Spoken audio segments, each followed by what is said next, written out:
yhteistä on tatamilla, stuntilla, desilitran mitalla ja podelmoilalla. Tiedätkö sinä? Ne kaikki liittyvät Suomen mallin kerhoihin. Oikea vastaus. Äänekoskella on 7 koulua. Hietama, Honkola, Koivisto, Konginkangas, Sumiainen, Äänekoski, Suolahti. Kaikissa kouluissa on järjestetty harrastamisen Suomen mallin toimintaa jo vuodelta 2021.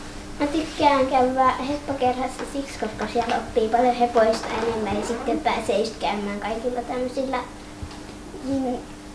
reissuilla. Mistä tässä on oikein kyse? Tavoitteena on järjestää jokaiselle lapselle ja nuorelle maksuton harrastus. Tämä koskee kaikkia 1-9-luokkalaisia. No mä käyn täällä, koska täällä oppii paljon kaikkea, lyöntejä ja potkuja ja saa liikuntaa. Tykkään harrastaa paadelia, koska täällä saa olla kavereiden kanssa ja tää on helppo mailapeli. Lapsilta kysytään joka vuosi, mitä ne haluavat harrastaa. Mitä sinä haluat harrastaa? Haluaisin harrastaa korista, futista ja biljardia. Mun mielestä Äänekoskella on ihan hyvin harrastusmahdollisuuksia. Täällä on tää keilaus, sitten taas laskettelu.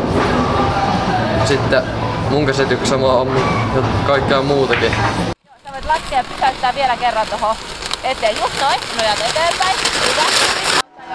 Ei haittaa, jos ei ole ollut ennen. Täällä on vähän tasoeroja. Osa on semmosia, että on käynyt ennen ja osa ei, mutta ei se haittaa yhtä. 1, 2, 3, 4, 5. Hauskinta on ollut ainakin tässä kerhossa, niin se kun on oppinut niin paljon espanjaa. Vuonna 2022-2023 kerhoja oli Noin 100. Niihin osallistui 1700 tyyppiä!